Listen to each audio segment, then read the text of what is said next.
ইসলাম ধর্ম আমাদের, এই ইসলাম ধর্মের উপরে আল্লাহ তাআলা অসংখ্য আয়াত নাজিল করেছেন।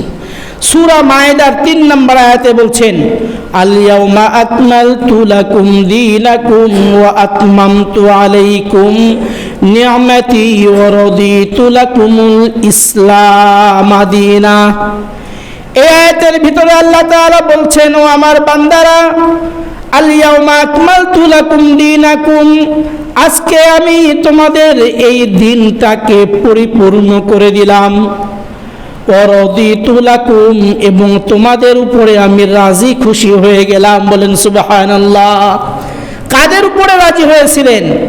বিদায় হজের সময় যখন সাহাবায়ে কেরাম সবাই আল্লাহর রাসূলের ভাষণ শুনতেছিলেন, আল্লাহর রাসূল বললেন যে আজকে আমার উপরে এখনই এই মুহূর্তে একটা আয়াত নাজিল হয়েছে, আর সেটা হলো যে আমাদের এই ইসলামকে আল্লাহ তাআলা পরিপূর্ণ করে ভালোবেসেছেন। আল্লাহ তাআলা বলেন, ওয়ারাদিতু লাকুমুল ইসলাম দীনা, তোমাদের ইসলাম নামক ধর্মের উপরে আমি রাজি হয়ে গেলাম। বলেন সুবহানাল্লাহ।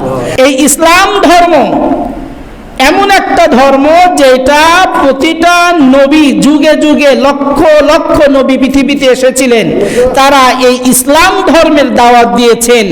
আর এই ইসলাম ধর্ম যে একটা কবুলিয়ত ধর্ম, অন্য কোন ধর্ম আল্লাহ তাআলার কাছে মনোনীত নয়।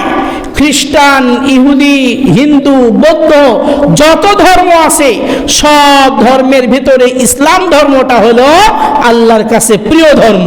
আর একটা আয়াতে আল্লাহ তাআলা বলছেন, সূরা আলে ইমরানের 19 নম্বর আয়াতে বলছেন, ইন্নাদ-দীনা ইনদাল্লাহিল ইসলাম, আমার কাছে সবচাইতে প্রিয় ধর্ম হলো ইসলাম।